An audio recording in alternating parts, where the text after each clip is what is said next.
সীতা নবমী হিন্দুদের একটি পবিত্র উৎসব, যেখানে ভক্তরা ভগবান রামচন্দ্রের স্ত্রী সীতা মাতার জন্মদিন উদযাপন করেন। এই উৎসবকে জানকী নবমী বা সীতা জয়ন্তীও বলা হয়। মহাকাব্য রামায়ণের প্রধান নারী চরিত্র হলেন দেবী সীতা। পঞ্জিকা অনুসারে বৈশাখ মাসের শুক্লপক্ষের নবমী তিথিতে সীতা জয়ন্তী পালিত হয়।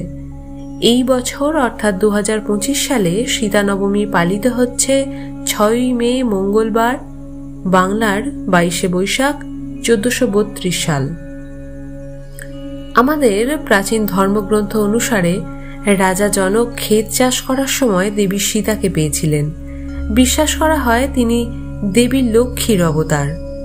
এই দিন সারা ভারত জুড়ে মা সীতার পূজা করেন ভক্তরা। বিশেষ করে বিবাহিতা মহিলারা স্বামীর দীর্ঘায়ু কামনায় এই বিশেষ ব্রত রাখেন। আবার এটাও বিশ্বাস করা হয় যে এই দিন মাতা সীতার কাছে প্রার্থনা করলে জীবনে সুখ, শান্তি, সমৃদ্ধি ও উন্নতি হয়। নমস্কার শ্রোতা বন্ধুরা, ভক্তিকথা চ্যানেলের আরেকটি নতুন ভিডিওতে আপনাদের স্বাগত জানাই। আজ এই ভিডিওতে আমরা আলোচনা করব কিভাবে সীতা নবমী ব্রত পালিত হয় এবং সীতা নবমীকে নিয়ে যে পৌরাণিক কাহিনীটি আছে আমরা সেটিও শ্রবণ করব। তাই আগামী কয়েক মিনিট আপনারা আমাদের সাথে থাকুন, দেখুন ভালোই লাগবে। সীতা নবমীর পিছনের পৌরাণিক কাহিনী মহাকাব্য রামায়ণের সাথে খুব ঘনিষ্ঠভাবে জড়িত এবং মাতা সীতার ঐশ্বরিক উৎপত্তি সম্পর্কেও বলে।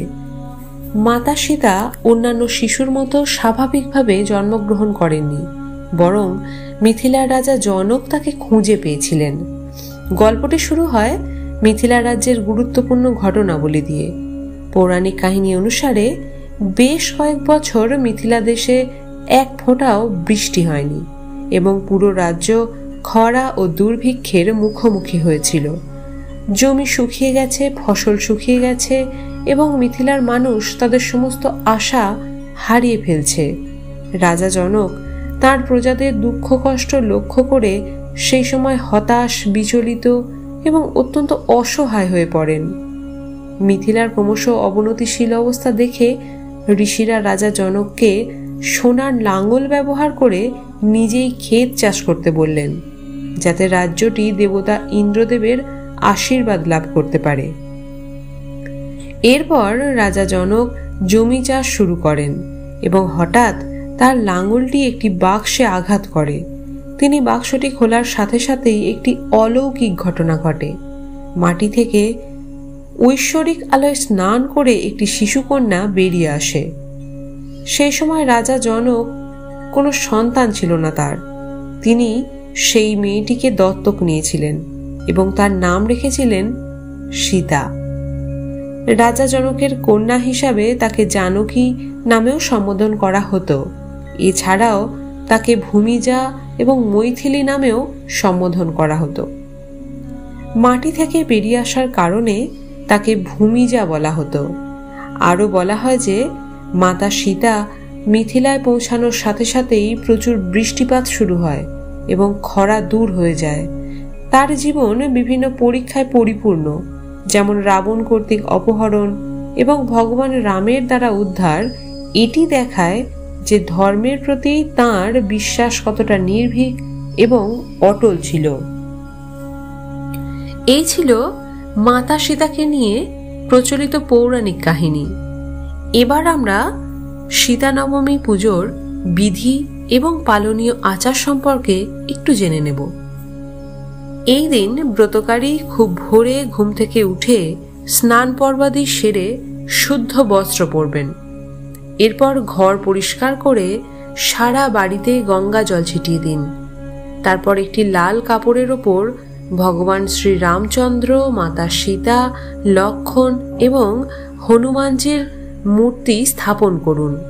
না থাকলে ছবি যদি থাকে সেটিও স্থাপন করতে পারেন। তারপর মালা দিয়ে সাজিয়ে দিন। তাজা ফুল অর্পণ করুন। সাধ্যমতো মিষ্টান্ন এবং ফলমূল দিয়ে নৈবেদ্য নিবেদন করুন। এরপর মাতা সীতার উদ্দেশ্যে সিঁদুর, টিপ, কাজল ইত্যাদি 16 শৃঙ্গার অর্পণ করুন। এবার একটি ঘিয়ের প্রদীপ জ্বালিয়ে আরতি করুন। আরতি শেষে ভগবান রামচন্দ্রের উদ্দেশ্যে প্রণাম করুন। রামচন্দ্রের প্রণাম মন্ত্রটি হল রামায় রামচন্দ্রায় রামভদ্রায় বেদশে রঘুনাথায় নাথায় সীতায় পতয়ে নমঃ। এর বাংলা অর্থ হল হে রামচন্দ্র, হে রামভদ্র, হে রঘুনাথ, হে সীতামাতার প্রতি আপনাকে নমস্কার জানাই।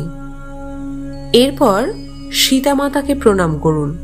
সীতামাতার প্রণাম মন্ত্রটি হল বন্দে রাম হৃদয়ন্তজ প্রকাশং জনক আত্মজম শত্রিবর্গ পরনান্দ দায়িনী ব্রহ্মরূপিণী, যার বাংলা অর্থ এইরূপ: যিনি রামচন্দ্রের হৃদয়ের প্রকাশ, যিনি জনক রাজার কন্যা, যিনি যজ্ঞকারীদের সর্বদা ব্রহ্মনন্দা দান করে থাকেন, যিনি ব্রহ্মস্বরূপা দেবী, তাকে বন্দনা করি। এরপর মাকে প্রণাম করুন এবং প্রার্থনা করুন যাতে সংসারে সুখী হয় এবং শান্তিপূর্ণ থাকে সকলে। এরপর আত্মীয় এবং বন্ধু বান্ধবদের মধ্যে প্রসাদ বিতরণ করুন। সীতা নবমী তিথিতে দান করা খুব শুভ বলে মনে করা হয়, তাই পারলে যাদের প্রয়োজন তাদের আপনার সাধ্যমতো খাবার, পোশাক এবং অর্থ দান করতে পারেন। সীতা নবমীতে ভূমি পূজা করা খুব শুভ বলে মনে করা হয়। বলা হয় ভূমি পুজো করলে মাতা সীতা খুশি হন এবং সকল ইচ্ছে পূরণ হয়, সমৃদ্ধি আসে। সীতা নবমীতে ভুলেও কালো বা নীল রঙের পোশাক পরবেন না। কোনো রকম কটু কথা বলবেন না। ব্রতকারী নিরন্তর ঠাকুরের নাম জপ করাই উচিত, তাতে ব্রতের ফল সম্পূর্ণ লাভ করা যায়। নারী ও শিশুদের কোনোভাবেই অসম্মান করা উচিত নয়। এইগুলি পালন করে এই পবিত্র দিনটিকে শ্রদ্ধা জানালে ভগবান রাম এবং মাতা সীতার আশীর্বাদ সবসময় আপনার এবং আপনার প্রিয়জনদের ওপর বর্ষিত হবে। সীতা পবিত্রতা, শান্তি, শক্তি ও নিঃস্বার্থতার প্রতীক। সীতা নবমী পালন করা মানে শুধুমাত্র সীতা মাতার জন্মদিন উদযাপন নয়, বরং এমন একটি মুহূর্ত যেখানে তিনি মানুষকে তাদের আধ্যাত্মিক বিকাশ, সেই আদর্শ ও নিষ্ঠার দিকে নিয়ে যান যার প্রতি তিনি অনুগত ছিলেন। শ্রোতা বন্ধুরা, আজ এই ভিডিওটি এই পর্যন্তই। ভালো লাগলে একটি লাইক করবেন। ভিডিও সংক্রান্ত কোনো প্রশ্ন থাকলে কমেন্ট সেকশনে জানাতে ভুলবেন না। আর আপনি আমাদের চ্যানেলে যদি নতুন হয়ে থাকেন তাহলে চ্যানেলটিকে সাবস্ক্রাইব করার অনুরোধ রইল। ভালো থাকুন, সুস্থ থাকুন। জয় শ্রী রাম, সীতার জয়।